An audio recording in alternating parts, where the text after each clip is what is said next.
Is the Cessna 150 the perfect starter plane? The answer to that and more coming up. This little Commuter is one of the smallest general aviation planes you could buy. With only 2 seats and an average gross weight of 1,600 pounds, I could push it all by myself, and that's with full fuel and full people on board. And it really is a tiny little thing. I mean, look at this. I'm almost as tall as it is. They're primarily used for training people who are learning to fly for the first time, and it's been that way since 1959. With their high wing design, you have plenty of visibility below you, but not above you. So if you have any concerns in flight, all you have to do is lift your wing up and see whatever's there. One setback from the high wing design is that you have to fuel it from up here. So either you get a stool or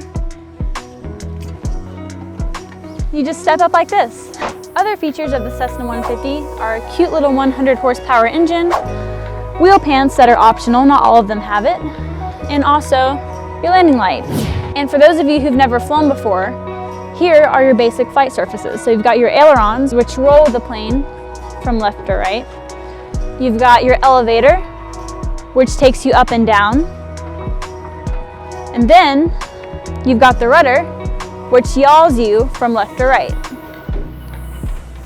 And now, as we come to the inside, you've got 2 cute little seats right up here. I love the leather on these seats. And look here, you have these shoulder harnesses which connect to your seat belts, which keep you from bouncing up and down during the flight. And also you've got the baggage compartment back here. Not much room, but enough to carry a few bags if you want to go on a trip or something. And now if you come with me up here, you've got the yokes, which is what you use to control the plane. Now right now, there's a control lock in here. You just remove that. There we go. And now you can control the ailerons, the elevator, and the rudder by the 2 pedals down here. And as you can see, another cool thing about airplanes is that 2 people can generally fly from either seat, unlike a car. So come with me here to the front of the cockpit. You'll see there's a very basic design with as few instruments as you need and not that many controls up front. You have your comms here, and you've got a few lights, your throttle, your mixture, and up here is where you insert the key to do your magnetos. Now, the weird thing about Cessna 150s is that every cockpit is almost completely different. So this, for example, you've got a lot of 150s that have their ignition switch up here, where after both it'll say start, and you turn the key like you would in an old car to start the plane. In mine, you have a starter switch right down here, if you can see it. In other 150s, I've seen them here, I've seen them over here, and it's the same for other things as well. So you have like your flaps indicator here. Sometimes it'll be down here on the cockpit. The flap levers right here, sometimes those will look different. So you never know what cockpit you're gonna get until you actually go and look at the 150 in person.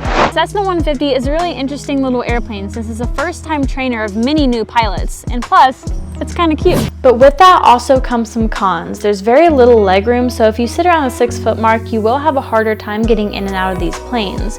There's also hard to reach fueling, which kind of comes with the high wing design.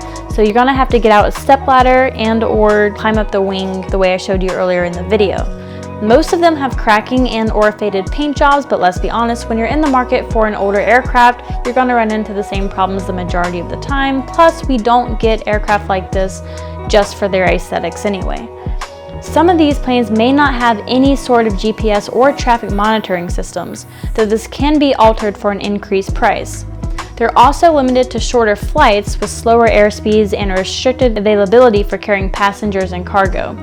But while you can use them for traveling, this airplane's market is much better suited for flight training and small leisure flights. Simple flight controls and agreeable flight characteristics that are easy to input can get you out of most messy situations by simply letting go of the flight controls if you ever encounter the unexpected. Slower flight speeds make it easier for you to keep up what's going on inside the cockpit instead of getting behind the aircraft. This is great if you're learning for the first time. Hi, I'm Savannah Rich, and this is actually the very 150 I use to get me through my private and commercial certificates. So is this the perfect starter plane? To me, it was. But let me know what you guys think down in the comments.